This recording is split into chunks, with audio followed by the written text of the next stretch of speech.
Welcome to Podsauce. I'm Dax Holt. I am Alesha Renee. This is your podcast discovery show. It is because there's 3 million podcasts out there, 50 million episodes. No one knows what the heck to listen to anymore, so we dig through it all and find out the good stuff and present it right to you. Well, we don't, because we also have other jobs, but Kayla does, and so does Angie. They do the digging. But we'll take the credit. And we will take the credit. Thank you very much. We have too much fun. Like, we do. How did we get paid for this? It's kind of we're ridiculous. Good. We did right in our previous lives, and so God said, we're going to give you a season of ease. Oh, no kidding. You got an odd pod for us, right? I do have an odd pod for us. So my odd pod pick of the week is called All Fantasy Everything. All right, it's 3 guys, Ian, Sean, and David. They host it. So when I saw All Fantasy Everything, I'm like, oh, fantasy football. That's my jam. I'm in. But it's not. So they take the concept of fantasy drafting and apply it to kind of everything in life. Okay. So they're basically drafting things they like, things they don't like. So some of the topics being like music, movies, sandwiches, food from gas stations. And so one of the episodes that I listened to recently was about singers you don't like, but the songs you do. Okay. And it was actually pretty interesting because I kind of got into it. Like, they picked like Kid Rock and Picture. They were like, I don't like Kid Rock, but I like Picture. He ruined it for himself. So they do this with everything, and it's actually kind of fun to draft things from just pop culture. Okay. So it's kind of fun, and they're all comedians, so they're laughing a lot and having a good time. I think I like the basic concept of the show. I'm curious about the 7-Eleven aspect because I don't know what you did as a kid, but what we did as a kid, we would go to 7-Eleven and get like a bag of Doritos and then dump like the nacho cheese on top of it. Into the Doritos? Straight into the Doritos bag, and they'd let you. I mean, back in those days. I mean, nowadays. Good luck with that, kid. You're not getting far opening up a bag that you didn't pay for yet. But yeah, back in those days, so that would be one of the snacks that I would definitely draft. Am I thinking along the right lines? Absolutely right. So you would draft Doritos with nacho cheese. I would draft nothing from the gas station. Really? Did you just hoity-toity me? Gas station food? That sounds like poor people choices.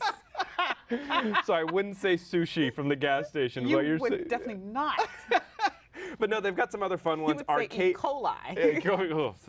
They've got fantasies, arcade games, world records we think we could beat. Contra.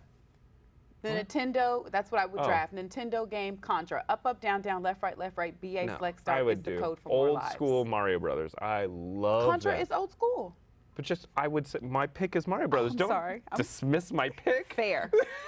That was my draft. Duck Hunt or the... No, regular, just Mario Brothers. Okay. I mean, Duck Hunt's fun, but no, just straight old school Mario Brothers. You know, that's how much we're dating ourselves, because you know the version of Duck Hunt that I'm speaking about was actually an ad 2 on Mario Brothers. Remember, it had Mario on one side and then Duck Hunt. And you had to blow in the... Yep. Stick it in. Just stick it in there. People, the millennials are like, what are they talking about? So that is my odd pod pick of the week, all fantasy everything. And so you guys know the usual by now, and if you don't, then we will let you know. To find out more information on Dax's odd pod pick, as well as other podcasts that we're going to be speaking about on the show, please go to our website at podsauce.com. Sign up for our newsletter because Dax is going to ferry it on down to you. Hand deliver it through your email. Oh, but we didn't even mention we got Phil Chalmers coming on today. Oh my gosh, yes, Phil Chalmers, host of Where the Bodies Are Buried. Let me tell you something. Some creepy. I barely made it through this podcast. This is a Kayla exclusive, or is this you, Angie? Is this you or Kayla? You? Yeah. Of course, she's into the demon, creepy stuff. She would be into the creepy, sneaky. We need to talk when we're on our next commercial break. Don't go anywhere, guys, because we have more coming up right here on Podsauce. And you picked this? Welcome back to Podsauce. All right, we got to get right into it. Yes. Alesha, you got your pick. So one thing that I love about this show is that we bring our new podcast love, something that we're interested in, and share it with the other person. So what do you have this week? This podcast, I'm trying to remember who put this put me onto this podcast. It was many, many years ago. I'm going to take a swing and say it was one of my good acting friends, Off Camera with Sam Jones. Okay. It is such an amazing podcast. He talks to your favorite's favorite. It is predominantly actors, directors of some of your favorite shows. Ron Howard, Don Cheadle, Taraji P. Henson. Who else does he have? John Krasinski. Say it with me. John Krasinski. That. Him. That person, Will Ferrell. But it was the Aaron Paul episode that actually made me just, oh, I love this. It was at the height of Breaking Bad, so obviously I've been listening to it for some years now. It was at the height of Breaking Bad, and Aaron Paul was just talking about how initially he was not the network's first pick, right? Vince Gilligan, I remembered his name.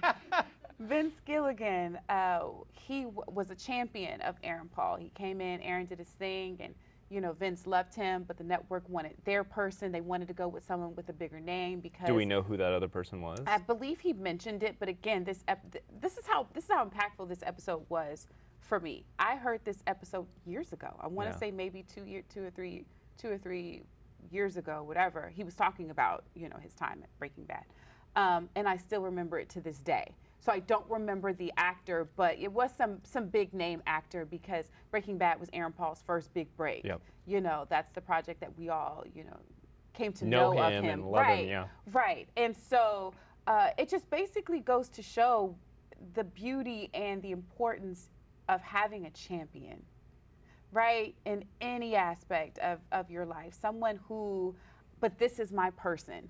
And especially if they are someone who is powerful and, you know, has the ability to say yes and fight for you. So they put the network put their person in, their person didn't do it justice. So Vince was like, you got to try my guy. Just take my guy. We're not going to do this if you don't have my guy. And so the rest is history, That's you know, awesome. as they say. Yeah. So All right, what's it called? It's Off Sam Camera Jones. with Sam Jones. But look for the Aaron Paul episode. I really feel like you'll like it. Well, I'm sitting here asking you as if you have all the answers. I'm like, tell me more. Right. Tell me everything. Well, I mean, you see the love joy. that You stuff. see the joy in my face, and you know I love a good.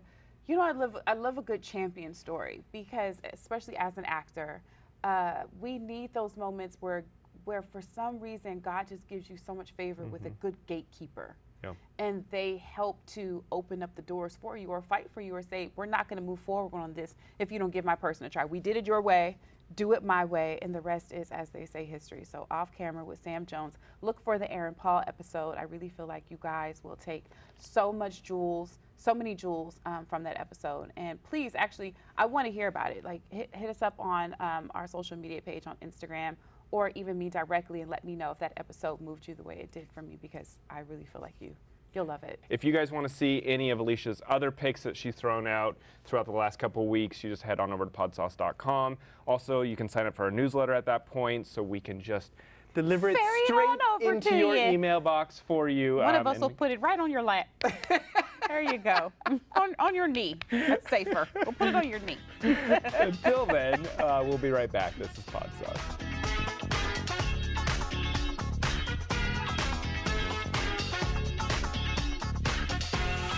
Welcome back, everyone, to Podsauce. I'm Alesha Renee. And I'm Dax Holt. Oh, we got a good one. I love whenever they're... I forgot to wear my cross. You got one in your ear today. I do. I thought it was a star. I noticed it the second we started talking about this upcoming podcast. She started clutching the cross in her ear, rubbing it. I mean, anything when it comes to people and doing evil things, it freaks Alesha out, and I am here for it. So we've got Phil Chalmers on, who hosts Where the Bodies Are Buried. Oh, Phil. Phil.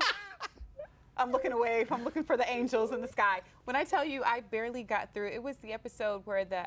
you barely got through the trailer. For sure. Because the trailer... Hold on, let me break it down for y'all. The trailer, there was this one guy, he was talking about, there was blood pouring from his head. And it was in that moment I knew, I'm going to take this dude's soul. What? Phil. Talk to me, Phil. Who's out here sucking souls? Like, what are we doing? Alesha, I really don't mean to disturb you or alarm you, but most people who do interviews with me, within the next few weeks, something really bad happens. Like, And we're out. And we're done. we're done. Thanks, Phil. You got it? You got it from here, right? I don't want You couldn't say anything that would freak Alesha out any more than saying that bad things are going to happen. Her house is going to get saged. I rebuke you in Jesus' name, Phil. my microphone down and walked away. Phil interviewed. So normally there's true crime podcasts where Yes. you're talking about horrific things that have happened, crimes that have happened.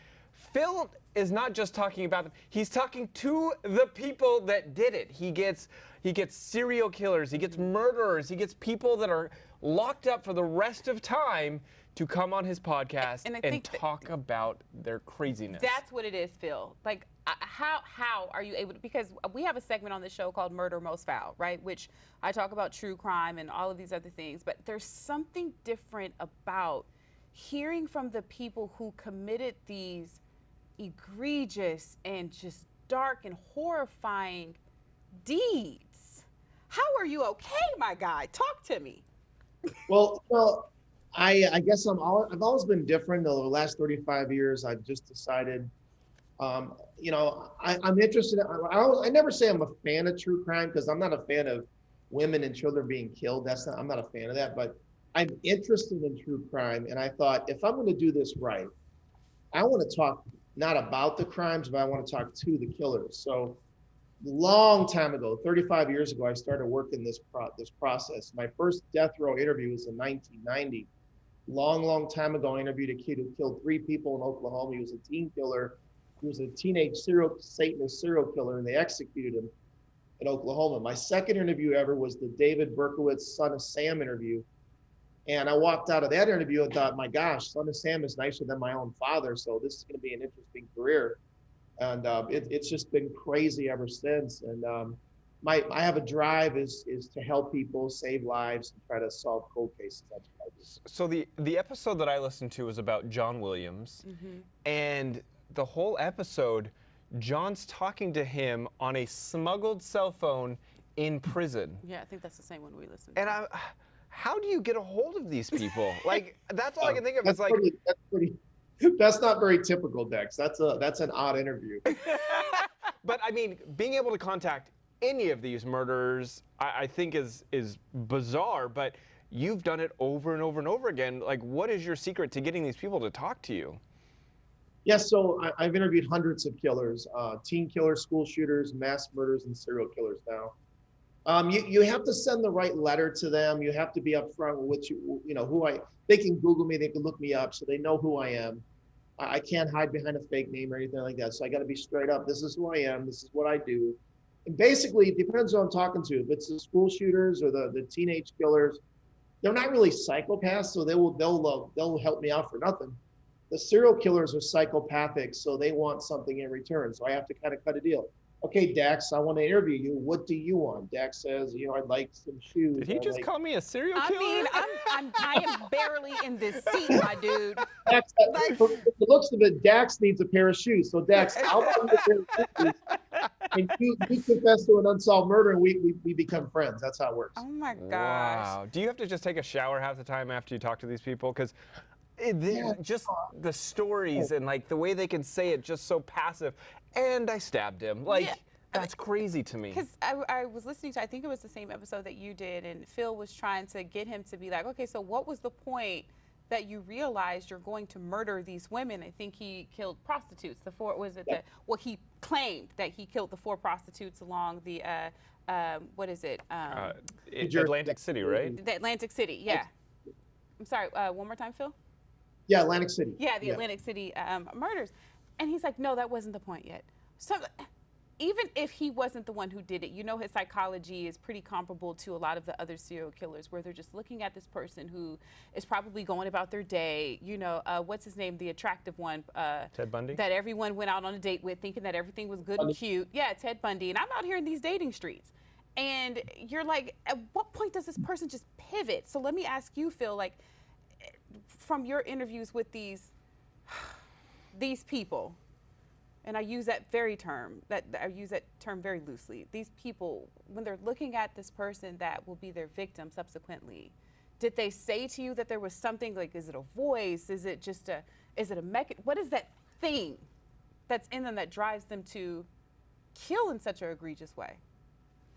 You know, I'm going to give you an answer that's not an easy answer, and probably not the answer you're looking for, but everybody is different. Every serial killer is different. So you can't, with serial killers, there is really not a lot of commonality. They're very different. So what the public tries to do is jam everybody into John Wayne Gacy, Ted Bundy, Jeffrey Dahmer, and a lot of these guys don't fit those categories. So everybody kills for different reasons. Some people have sex with the victims, some don't. Some are just angry, some are racially motivated. Everybody has their own agenda. And I just try to quickly understand what kind of killer they are, why they kill. And my goal is to find out what led them to be killers, like you're asking. And then the ultimate goal is talk about unsolved murders. That's what I want to talk about. I do want to ask you, because you've had so many interviews, is there someone that you really want on your podcast that you haven't been able to land, that you've written numerous letters to, that you're like, this is my golden goose of serial killers? They're booked and busy, that they can't come do the show. There's got to be someone out there that you are, I hate to say it, but dying to have on. Well, I would love to have Jeffrey Dahmer, Ted Bundy, John Wayne Gacy, but they're deceased. So the guys that are really interesting to me that won't respond to anybody and will never do an interview, Ed Kemper and the Green River Killer, Gary Ridgeway. Those two guys would be very interesting. They're both older, but they don't respond anymore to anyone. Break those two people down for us, for those who aren't familiar with their esteemed works. Yeah, the esteemed works? The Green River Killer, Gary Ridgeway, killed a lot of people, like 48 people or something crazy like that. Wait, is that verified, Phil? Because I know some of the guys. 40 or 49. He's the deadliest. He was the deadliest confirmed killer up until Sam Little, which I'll talk about. But he killed a bunch of prostitutes in Seattle and dropped their bodies in the Green River. So he's an interesting guy that doesn't talk anymore. And then Ed Kemper was a big 7-foot guy featured on the show Mindhunter on Netflix, and he killed college co-eds. Decapitated them. He was a vicious killer, killed his own mother. And he would be a guy I'd love to talk to as well. Unfortunately, those are two guys that don't talk, but there are thousands of serial killers out there, and there are many that will talk. So that's what I'm looking for. That's hard. Oh my God, it's like so creepy. Do you ever, this is one thing, because serial killers and murderers, they, talking about them and doing interviews, you kind of almost make them celebrities. I mean, a lot of them kind of have this like celebrity persona, but do you ever get backlash from families of victims because, and I don't want to say you're glorifying, but you're talking about them and you're bringing them back in front of people. Does that ever upset the families? No, I think it's all the way you handle it. And that's why when I first started out, I said I wasn't a fan of true crime, and I don't wear funny t-shirts, that I don't post funny memes about Jeffrey Dahmer. Like, it's just, I see all this craziness out there. I don't think it's funny to joke about John Wayne Gacy's crawl space business, or, whatever. I just don't do that. I think they know, if they see my work and they see me live and speaking and writing books, that I'm a crime prevention guy. So, they would really like me if I find out who killed their daughter, and that's the kind of stuff I'm doing. So we're a podcast discovery show. So our big thing is giving people recommendations. So give us one podcast that you listen to that you would recommend to other people. Wow. Well, I do listen to Dateline a lot when I travel. There's a Dateline podcast. I do like Joe Rogan's. Some of the stuff he talks about is interesting. And I like a crime podcast called Crime Junkies. Pretty good too. Okay.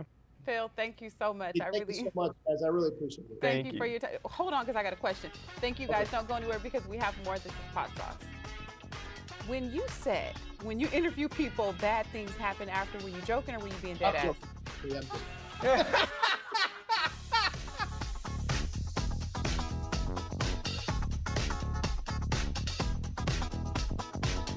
Welcome back to Podsauce. I'm Dax Holt. I'm Alesha Renee. Why did I laugh?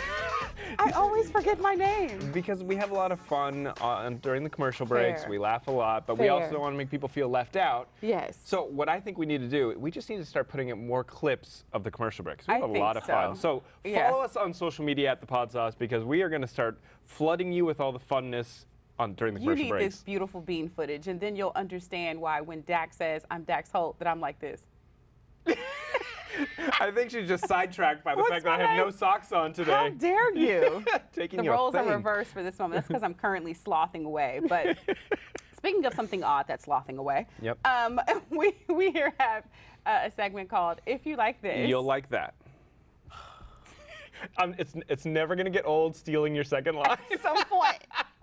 At some point, you're going to let me shine. At some point, he's going to let me shine. We at Podsauce believe that if you like Conan O'Brien Needs a Friend, then you will like Beautiful Anonymous.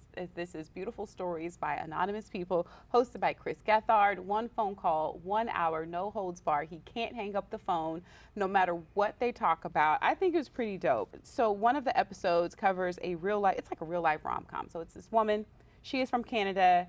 Her now fiance is from Australia. They haven't seen each other in months and they're about to be married. So, she goes on to talk about how, she found love in Tuscany. I can't find love in LA. Maybe I need to go to Tuscany. It's beautiful to out there. find me a boo. You've been there, you and D Money? No, we've been on a couple other places, but not Tuscany. Oh, itself. Scoozy. Scooz. Our passport says other places. Our passport. Tuscany is somewhere in there down the line. Another phone call was a woman who was diagnosed with Parkinson's disease at 30. Oh, wow. And she talks about how getting brain surgery changed her life. Medical marijuana has also helped change her life. This is something that I thought was pretty dope. A love addict, a woman opens up to Geth about being addicted to love, but not sex, right? And so, and she says it's completely different from sex addiction. And she just talks about her struggle with being interested in only unavailable men. And it's so funny because when you go to school for law. Oh, did you go to school for law? Thank you for asking. I did. I mean, we haven't brought this up in at least 2 episodes. Well, here it is. So when you go to school for law, they make you take psych classes, right? Maybe it's the strategy of knowing how to get in someone's brain, think how they're going to think. You understand what I'm saying? Because I can see, it makes sense if she's addicted to love and not sex, and she finds herself constantly attracted to men who are unavailable. That makes complete sense. It's the chase. Yeah, it's the thing you can't have. Yeah. It's the passion. It's the danger of getting caught. All the things that unfortunately she's equating to under the love umbrella, right? So, yeah. I think a lot of women are like that. I swear. I got hit on more once I had a wedding ring on. I'm like, what the hell's wrong? You don't see this What is platinum? the deal? I'm like, I'm married. Must be Get married. away. It's like catnip for the ladies these days. Knock it off. Knock it off. It's a married man over here. How dare you? But yeah, so we here at Podsauce believe that if you like Conan O'Brien Needs a Friend, then you will like Beautiful Anonymous, Beautiful Stories by Anonymous People. I like that one. That one sounds really fun. I think so. I think so. I will have you to need check it out. Get yourself a listen to. Get yourself a listen to. But a big thank you to Phil Chalmers for coming on today and sharing us and gracing us with your creepy presence. No, okay, not your creepy presence, but all of your guests and their creepy presence. And their creepiness. I'm so glad that was a Can phone you in. imagine though, like literally having to talk with serial killers and enjoying it? Don't wanna. Or calling yourself a serial killer expert. No thanks. Good sir. Don't sign me up for that newsletter. But you can check out, obviously, his podcast where the bodies are buried. Fun chat, either way. And we have a newsletter that we believe that you're going to want. So do head over to podsauce.com, sign up for our newsletter so you can get all the latest and the greatest in the tea on what's going on around these Podsauce streets. And make sure you follow us on social media at the Podsauce. Obviously, we got so much good content. We're throwing out all these things on our social media and our behind-the-scenes footage of this show right here. I am Dax Holt at Dax Holt on social. I am, yes. That was a little choppy, but we're going to go with it. We're going to go with it. Moving right along. I am Alesha Renee, and you can follow me at I am Alesha Renee. Guys, thank you again so much for joining us, as Dax mentioned. In the meantime, please be good to yourselves. Peace.